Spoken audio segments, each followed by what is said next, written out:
আমরা একেবারে ইস্পাত কঠোর দৃঢ়তা নিয়ে ফার্ম এজ হিল পাহাড়ের মতো অটল অবিচল থেকে আমাদের ভোটের রাইটকে আমরা নিজেরা দেব এবং ভোটের রাইটকে রক্ষা করব। আমাদের ভোট কেন্দ্রে ইনশাআল্লাহ আমরা নিজেরা পাহারাদারের ব্যবস্থা করব। আমরা কোনো অন্যায় করব না, আমরা কোনো সন্ত্রাস করব না, কিন্তু ভোট কেন্দ্রে কোনো সন্ত্রাসকে আমরা বরদাস্ত করব না।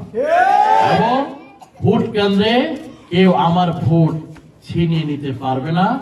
ইনশাআল্লাহ এই স্বপ্ন যদি কেউ দেখেন তাহলে আমি বলবো আপনারা সেই স্বপ্ন ভুলে যান। ইনশাআল্লাহ আমরা আমাদের ভোটের রাইট প্রয়োগ করব এবং শেষ মুহূর্ত পর্যন্ত আমরা ভোট কেন্দ্রে থাকবো। আমাদের ন্যায্য ভোট, তার প্রত্যেকটা ভোট বুঝে নিয়েই আমরা কেন্দ্র ছাড়বো। আমার আসুন আমরা ইনশাআল্লাহ ঐক্যবদ্ধ হই। আমরা বাকি দিনগুলো পরিবর্তনের জন্য আমরা মেসেজ ক্যাম্পেইন শুরু করি। প্রত্যেকের দুয়ারে দুয়ারে, মানুষের দুয়ারে দুয়ারে করা নারী, এবং সেই পরিবর্তনের আওয়াজটা, পরিবর্তনের মেসেজটা সবার কাছে পৌঁছে দেই। এই পরিবর্তন ছাড়া বাংলাদেশের মুক্তি নাই, এই পরিবর্তন ছাড়া বাংলাদেশের রক্ষা নাই। এই বাংলাদেশকে বাঁচাতে হবে। এই বাংলাদেশ আমার আপনার সবার, এই বাংলাদেশকে নতুন করে সাজাতে হবে।